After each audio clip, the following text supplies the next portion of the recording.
Salut à tous, c'est Punk de la chaîne, bienvenue sur cette vidéo qui continue notre cheminement sur de Virtual Reality Hypnosis de Don Gibbons et Kelly Woods. On est au chapitre 3. Là encore, pour les hypnos, il n'y aura rien de nouveau. C'est The Prelude Preparation, donc les préparations d'avant le lancement. Ça deviendra un peu plus hyper ampéria dans le chapitre qui suit, qui est Taking Off, donc le décollage. Où on va avoir quelques inductions. Je pense pas que je vais toutes vous les raconter, mais globalement vous donner les idées. Et c'est après où on va avoir Voyage au centre des multiverses au niveau du chapitre 5. Là aujourd'hui, on est dans la démarche qui ramène à l'avant-session. Donc il insiste particulièrement sur le fait que tous nos partenaires sont uniques et qu'il faut prendre ça en compte. Il avait d'ailleurs fait une étude dessus avec Gibbons et Lynn en 2010. On disait que l'approche était en gros à prendre en compte les caractéristiques personnelles du partenaire, ce qui semble très cohérent de façon globale dans l'accompagnement. Après, il donne un exemple où Don était avec une jeune femme qui est infirmière dans la clinique où il était et il savait que c'était quelqu'un qui était facilement suggestible et qui répondait très bien à l'hypnose. Et elle lui a demandé de faire une session pour l'arrêt du tabac, chose qu'il a fait. Alors il l'a pas fait dans une façon aussi formelle qu'il le fait d'habitude en cabinet. Et il lui dit en gros que son désir de cigarette va s'évanouir, qu'il n'y aura plus aucune envie de reprendre une cigarette, très très classique, qu'elle va être surprise du fait de ne pas reprendre la cigarette, qu'elle va se sentir fière et bien par rapport à tout ça. Donc là on est dans des séances très classiques, et il dit le jour suivant, Don lui demande si tout est ok. Elle lui dit qu'elle est partie de chez elle et qu'elle s'est fumé un paquet entier de cigarettes. Bon, voilà, ça c'est fait. Et 6 mois plus tard, il reparle de la clope avec elle, où il doit la recroiser, ou je sais pas comment ça se passe. Et elle dit « Ah non, mais moi j'ai pas refumé depuis. » Puis il dit « Mais pourtant tu m'avais dit que t'étais sorti de chez toi et que t'avais fumé un paquet complet. » Et elle dit « Oui, mais après j'ai arrêté. » Bon. Et en fait, c'est là où Don il réagit. Il dit c'est vrai que Don a réalisé que c'est quelqu'un qui répondait toujours au boulot en disant personne me dit ce que je dois faire. Donc c'est moi qui décide, allez vous faire foutre. Et donc qu'elle a accepté les suggestions pendant la session d'hypnose, mais qu'elle est partie sur un refus que ça fonctionne, donc elle a décidé elle-même d'aller fumer pour dire en gros t'as vu, ça a pas marché. Et une fois qu'elle a fait ça, fumer ses clopes, puis elle l'a dit à Don, et elle a arrêté de fumer parce qu'elle a répondu en fait à ce qu'elle est, à son pattern de réaction, et ça c'est à prendre en compte. Donc on pense toujours là on va plutôt développer sur de l'hyper-impéria et du virtual hypnosis, en tout cas tout le travail de multiverse, mais de façon générale, nous dans l'accompagnement, c'est ça qu'il faut prendre en compte. Notre partenaire est unique, et il est unique à l'instant T, c'est-à-dire au cadre dans lequel on est à un moment donné. C'est-à-dire il y a certains qui vont vous dire ouais mais l'hypnose ça a marché il y a des années sur moi et puis ça peut ne plus marcher aujourd'hui parce qu'il n'est pas open à ça et qu'il a étudié d'autres choses, peut-être qu'il est parti dans d'autres domaines, ou inversement ça marchait pas et maintenant ça peut fonctionner. On doit prendre en compte ce que le partenaire est prêt à vivre, et bien sûr plus on connaît sa personnalité, plus on connaît ses traits et ses patterns, plus c'est exploitable pendant la session. Après il parle du pré-talk, donc il dit tout simplement qu'il faut informer le partenaire. Il dit que de façon générale le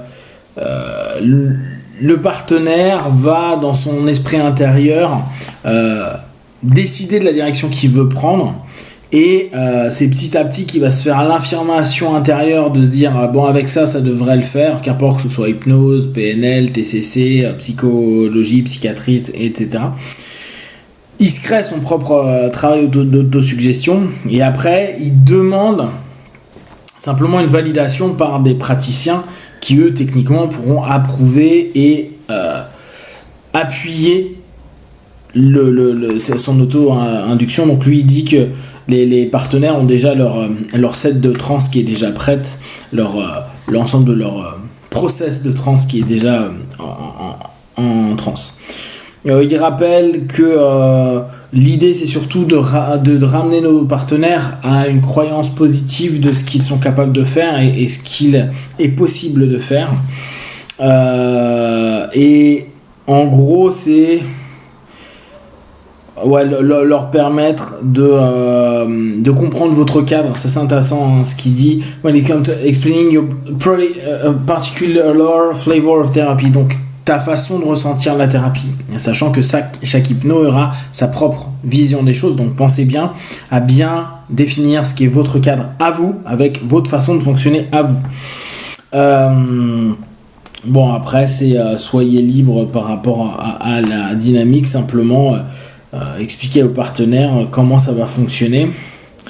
Il fait une petite critique des trainings où parfois certains trainings disent que l'hypnose n'est pas, au lieu de se focaliser sur ce que peut être l'hypnose, en tout cas ce que peut être le vécu du partenaire. Donc il rappelle que c'est plus intéressant d'aller vers ce qu'on va présenter à notre partenaire plutôt que ce qu'on ne va pas faire avec le partenaire.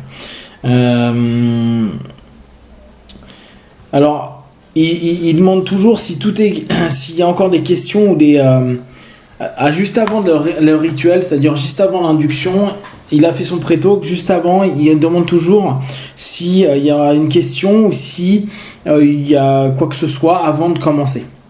Et pour lui, ça lui a permis pas mal de fois d'avoir des personnes qui veulent aller aux toilettes, donc ils vont aller aux toilettes, qui, je sais pas, sont peut-être stressés, ils attendent un appel et ils veulent regarder leur téléphone. Et il s'est aperçu qu'en posant cette question-là, il avait un plus grand taux de retour positif où les gens pouvaient vraiment se relâcher parce qu'ils se disent, ok, là, les 20 minutes, une demi-heure ou le temps que vous faites la transformelle, ils sont vraiment focus sur vous.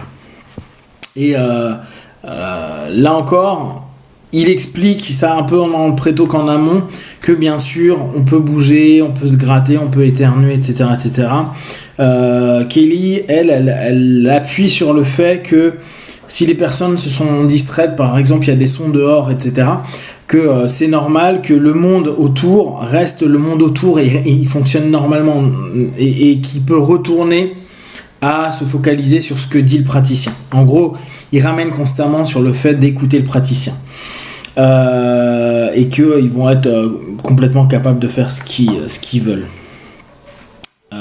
Voilà, il dit les ingrédients clés de la réussite, c'est la croyance et les attentes positives qui vont permettre d'y aller et de encore plus dans une notion de multiverse où il faut vraiment avoir un état d'esprit, un mindset qui correspond à cette logique-là. De se dire ça fonctionne. Hier je vous ai proposé un MP3 sur les doubles quantiques. Là encore, il faut que ça vous parle, il faut que ce soit quelque chose qui ait un sens pour vous. Si ça n'a pas de sens pour vous, il ne faut pas faire ce genre de séance. Donc c'est la même chose, tu ne vas pas faire une séance en hypnose régressive en vie antérieure si tu ne crois pas aux vies antérieures, hormis juste pour le fun. C'est ce que je vous disais sur des vidéos précédentes. Mais dans l'absolu, pour un travail thérapeutique, il faut aller vers ce qui nous semble juste, vrai et qui réellement a un écho par rapport à nous, notre mapping, notre cartographie de croyances. Bon, après, il parle de utilisation. Il est dans une notion de...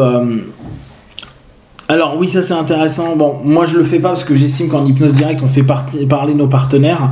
Et lui il dit pour que les personnes puissent être complètement dans leur expérience, cherchez toutes les notions que vous pourriez utiliser, type montagne, mer, océan, être un oiseau, la nature, pour voir ce qui pourrait mismatcher, ne pas plaire et même angoisser la personne pour l'emmener le mieux possible. Si vous emmenez dans un multiverse en faisant monter et que la personne, je sais pas, elle a un stress quelconque des hauteurs, on va peut-être falloir trouver autre chose, aller vers l'intérieur en travaillant d'une certaine manière. On est sur des choses très très très simples, donc comme je vous disais, on va s'approcher là petit à petit de quelque chose de concret. On verra sur le prochain chapitre les inductions. Si vous avez des questions d'arnaque, vous partagez sur Facebook, YouTube. Et comme d'habitude, de tout ce que je propose, ne prenez que ce qui est bon juste pour vous. Tester, observer, analyser et conclure. Be one, ciao.